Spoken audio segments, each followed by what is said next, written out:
VDJ recombination in B lymphocytes. B cell differentiation. B lymphocytes develop in the bone marrow from common lymphoid precursor cells and then travel through the blood to lymph nodes, where they differentiate into antibody-producing plasma cells. B cell receptor. B cells have specific antibodies on their surface as receptors, which are referred to here as B cell receptors, BCR. The BCR is activated via antigen contact and induces cell differentiation and antibody production. Upon antigen contact, intracellular tyrosine kinases are phosphorylated one after the other, with the signal being amplified and carried on to the transcription factors in the cell nucleus. The following rearrangement of transcription factors induces the activation of differentiation genes. The B cells now differentiate into plasma cells and produce specific antibodies similar to their BCR. B cell genetics. The antibodies that act as receptors are specific for each cell line of B cells and for each possible antigen. And so each line of B cells has its special combination of genes that code for its antibody. These are located on chromosomes 14, 2 and 22. Antibodies consist of 2 light chains and 2 heavy chains, each of which has a variable and a constant region. The specific antigen binds to the variable parts and the variable parts make up the diversity of our antibodies. The variable regions of the light and heavy chains consist of 2 or 3 subgenes, each of which can be present in one of many variations in a B cell.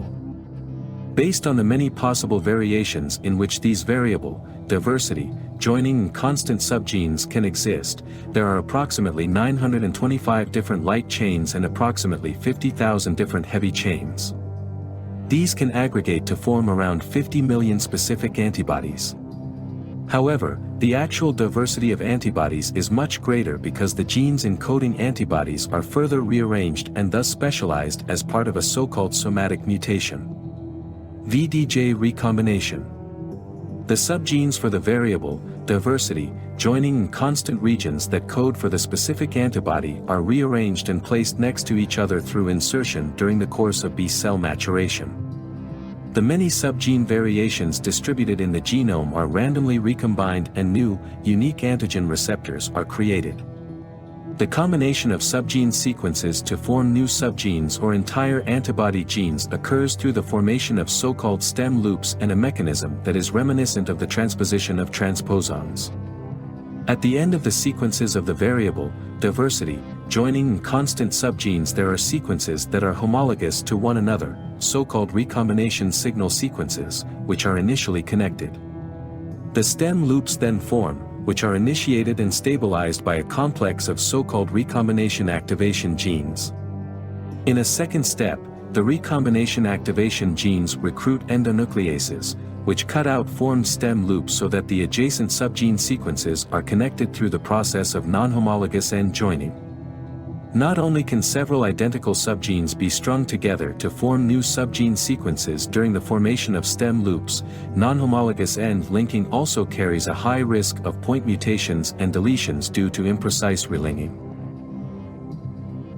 One of many methods for detecting recombined antibodies is so-called ion torrent sequencing, which is one of the next-generation sequencing techniques. Ion torrent sequencing makes it possible to determine the exact DNA sequence of genes.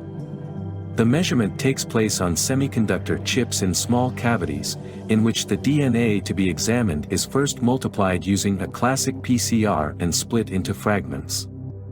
Using an adapter, a single strand of DNA is then attached to the bottom of a cavity in the DNA peptide cytosine, thymine, adenine and guanine are added one after the other as so-called deoxynucleotrophosphates, or DNTPs. If a DNTP binds to our DNA fragment, not only a pyrophosphate but also a hydrogen ion is split off, which changes the pH value of the solution.